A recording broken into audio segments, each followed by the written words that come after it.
In this English lesson, I wanted to help you learn the English phrase to drop everything.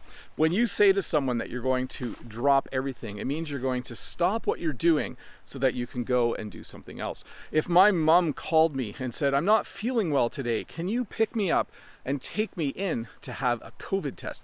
I would drop everything. If I was working at home, if I was making supper, whatever I was doing, I would turn the oven off, I would jump in my car, I would drop everything, I would drive over there, pick her up, and take her in to get a test, or just take her to the doctor. Luckily, that's never happened. I've never had to drop everything because my mom was sick, but I think you can see the point. If you drop everything, it means you stop doing what you're doing to go and do something else. The other phrase I wanted to teach you today is actually an old English saying, and it's the saying, "Everything comes to those who wait." So this is a saying about patience. It basically means that if you wait long enough, eventually you will get what you want. Sometimes you must feel this way when you're learning English. You must think, how long is it going to be before I can think in English? Well, everything comes to those who wait. So if you just work hard, do what you need to do, eventually you'll be able to think in English and have amazing English conversations. So to review, when you drop everything, it means you quit what you're doing immediately to go and do something else. By the way, if you are cooking and you need to drop everything, make sure you turn the stove or the oven off before you leave to go do something else.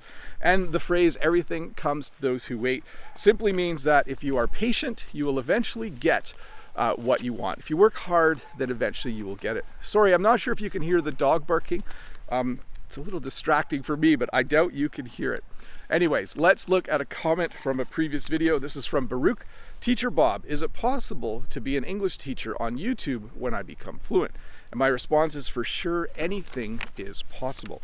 So thanks for that comment, Baruch. I do think that's possible. In fact, some people have done that.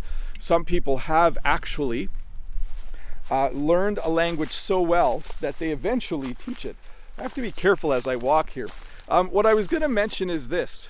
Even if you don't become a YouTuber with your English skills, even if you just learn English well enough to make videos of yourself speaking English, it's a great thing. I'm walking through the woods here.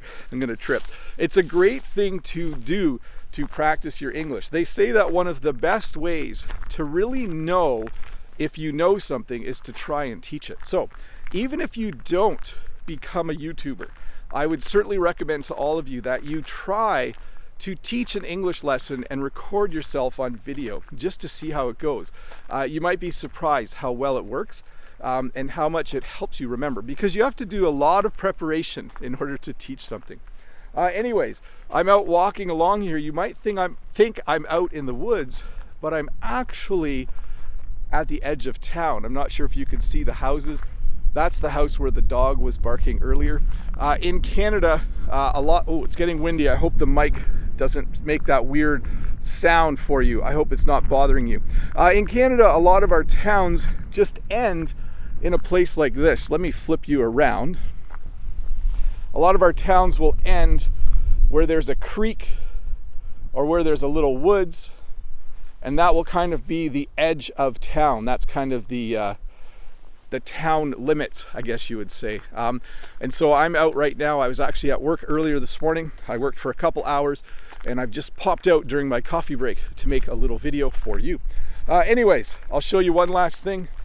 If you have a dog, it needs to be on a leash, and you need to pick up its poop all the time. And there he is over there barking. See you in a couple days with another short English lesson. Bye.